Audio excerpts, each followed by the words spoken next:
Ano pa? Ano pa sinasabi ng mga kalaban dyan? Kaya pulutan.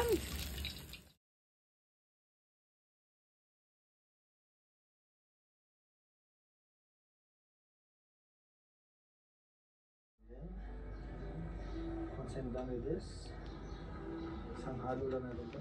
Obvio.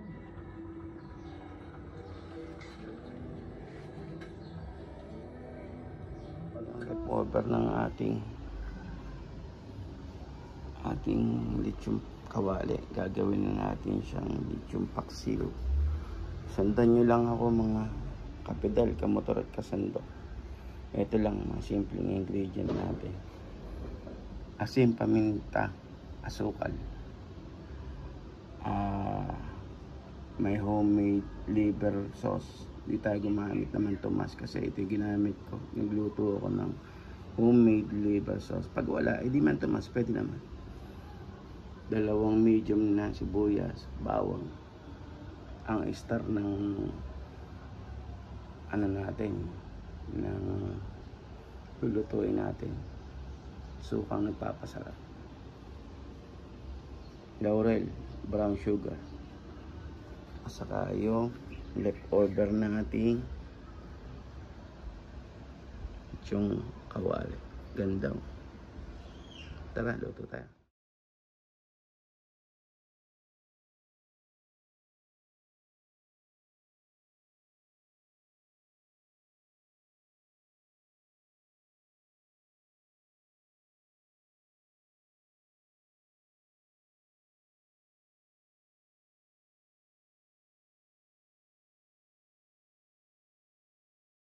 Tara, luto na tayo mga kapedal, kasandok at kamotor.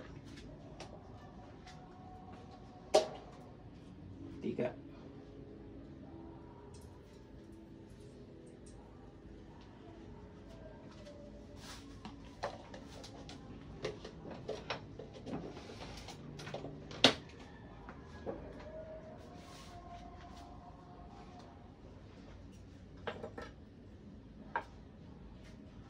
Bawang.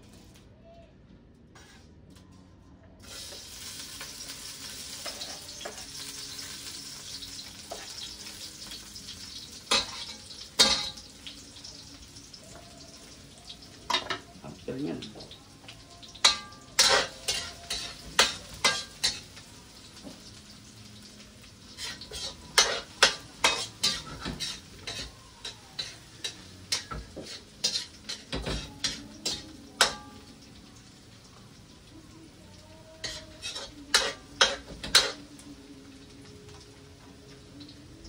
ganda ng ano natin, no? Nakita niyo ang mga tropa. Ganda, no? Golden yempo.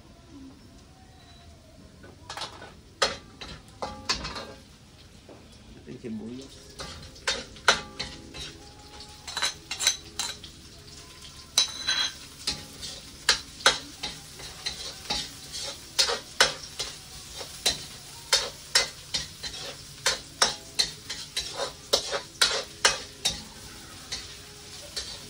Alam nyo na, basic, naluto yung bawang, yung golden.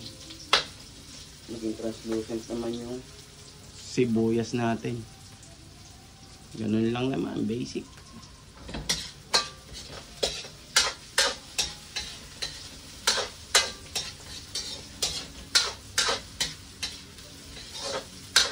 Translucent na. Drop natin yung baboy, sabayan natin ng tubig. Black pepper, yung buo.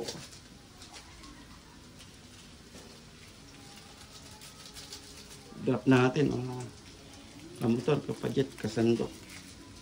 Tapos sunod na natin yung baboy. Tapos yung liquid.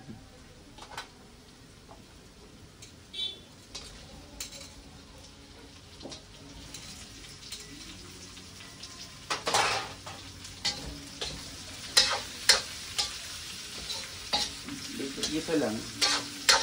Tapos para lumambot yung baboy natin, nalagyan natin siya ng liquid. Mga half liter. Hirap na tayo ng tubig. Mga half liter.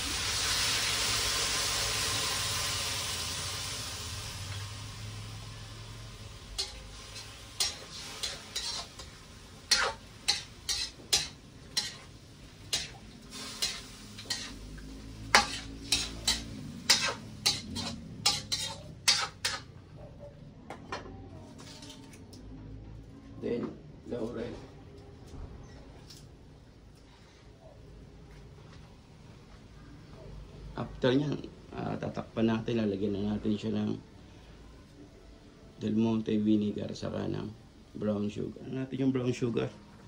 Susunod na natin yung red cane vinegar ng Del Monte. Mga kalahati lang ng 1/4 na brown sugar na nilagay natin. Mix natin yung vinegar. Red cane vinegar ng Del Monte.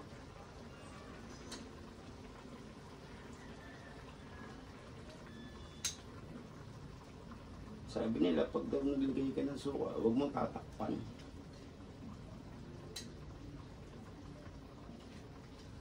Yan. Asay naman yan, pag kulang sa tamis, lagyan mo pa ng brown sugar. After ng sisimmer na yung vinegar natin, sabay na natin itong liver sauce, yung aking homemade liver sauce.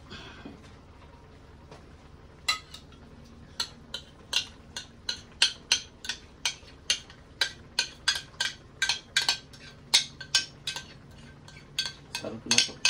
Pang lechon talaga. Gagawa rin ako minsan ng tutorial na paggawa ng may homemade lechon sauce. Ano lang to, 100 pesos na liver, tapos brown sugar, bawang sibuyas, marami. Yun.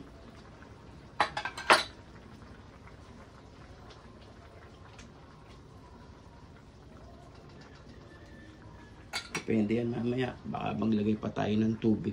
Simmer natin, bring to a boil para yung vinegar maluto.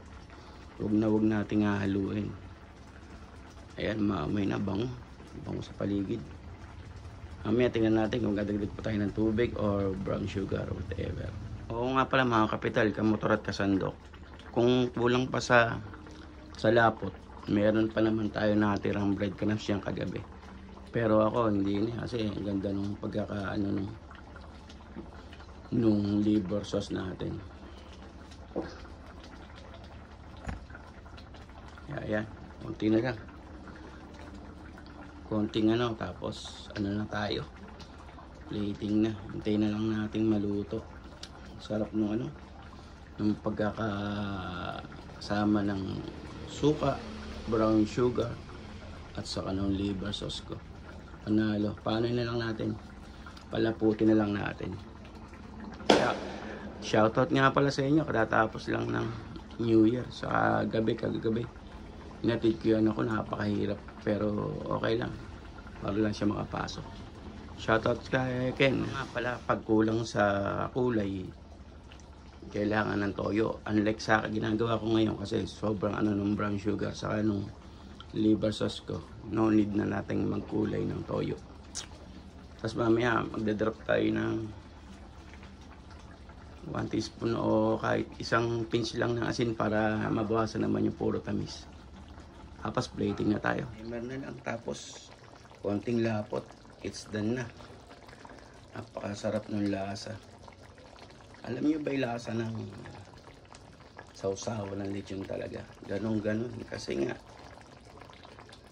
homemade yung ginawa kong hindi man tumas. Tapos yung tamis niya, yung sarap ng red cane vinegar ng Del Monte, panalo. Konti na lang, plating na tayo. Ang sarap ng kombinasyon ng red cane vinegar ng Del Monte tapos yung brown sugar. Tapos sinamahan pa ng lasa na homemade liver sauce ko. Kaya kung nandito lang kayo, pinakamahina 3 rice. Tara, konti na lang, enjoy na natin to.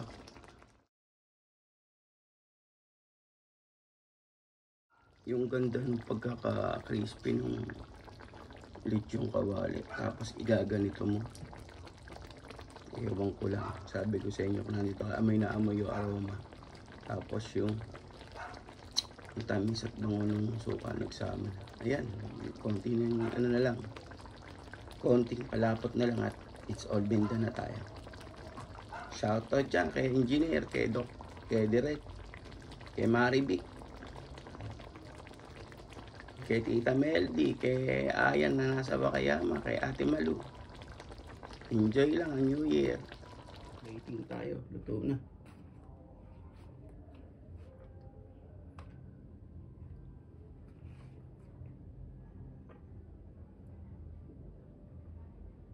Ganda ng pagkakadali talaga, no? Crispy. Yempo natin. Kung dito lang kayo yung amoy sa kayang bango.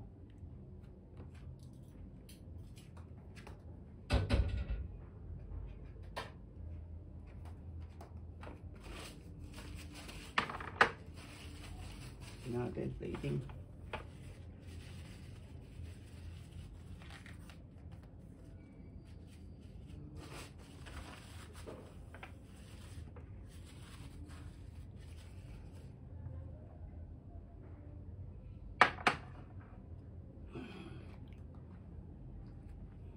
Shoutout nga pala kay Ma'am Ay. Suot ko yung napakaganda niya.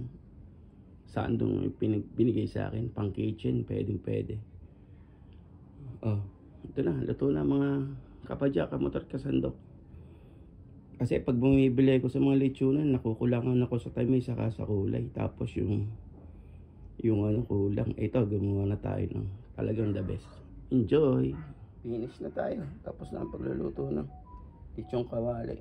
Na-achieve ko yung kulay, lasa, saka yung tamis. Kasi sa binibilang ko kulang. Pero ito, enjoy natin mga kapadya, kamotor at kasandok.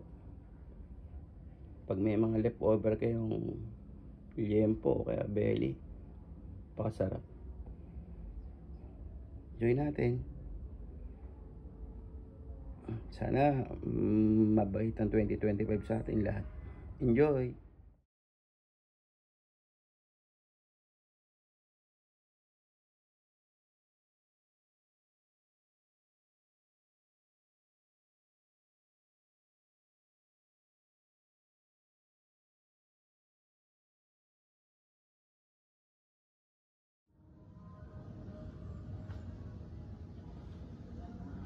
Pakasarap. Kaya pag may mga leftover kayong mga belly or ano, something na lechong kawali, the best gawin.